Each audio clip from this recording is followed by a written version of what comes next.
Good morning guys, in front of me is POCO M7 and let me show you how to enable Google Backup.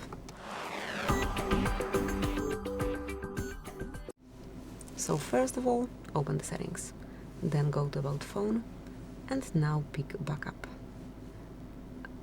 Here it is Backup and Restore. And select Backup under Google Backups, and here you can smoothly turn it on by tapping on Turn On.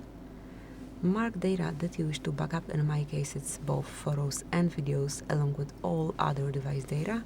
Then just mark Confirm and that's it.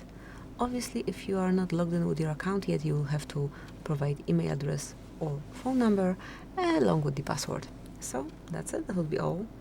Thank you for watching. Please subscribe our channel and leave the thumbs up.